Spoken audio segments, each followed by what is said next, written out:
Every Diwali, we decorate our homes, light diyas, and fill the night sky with fireworks. But have you ever wondered who actually invented firecrackers? Most of us grew up believing that they came from China. But what if I told you that ancient Indian texts describe the same formula, the same ritual, and even the same purpose centuries before China ever recorded it? Sounds unbelievable, right? Well, when you look into our scriptures, a different picture appears. So without further ado, let's dive in. Welcome to Curious Shastra, where curiosity meets clarity. Long before the world knew about gunpowder, Indian texts spoke of it not as a weapon but as a sacred element of Agni. The Atharva Rahanyasya and Kautilya's Arthashastra mentions powerful mixtures made from sulfur, charcoal, and saltpeter, the same three ingredients as modern gunpowder. But our ancestors used them not for destruction, rather in rituals to create light, sound, and purifying smoke.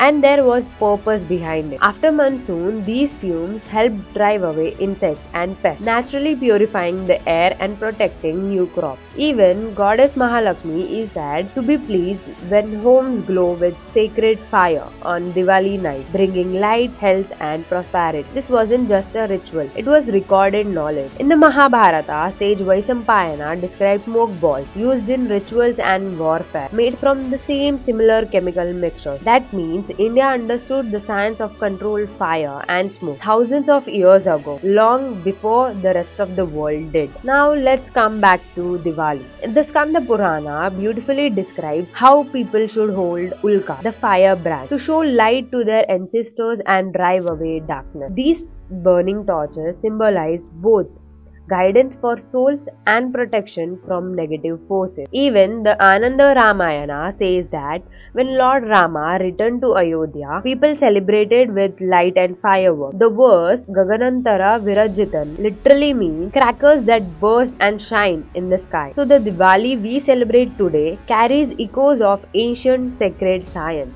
Many historians believe this chemical wisdom traveled from India to China through Buddhist monks around 7th century CE. In fact, Chinese texts mention using Indian saltpeter for creating colored flames. So while China perfected fireworks, the spark of that knowledge may have been born right here in India's ritual chemistry. So next time someone says firecrackers are just pollution, tell them that our original tradition wasn't about pollution. It was about purification, prayer, and protect. That's the real story of how science and culture walk hand in hand in ancient India. Until next time, keep watching Curious Shastra. Don't forget to like, share, and subscribe.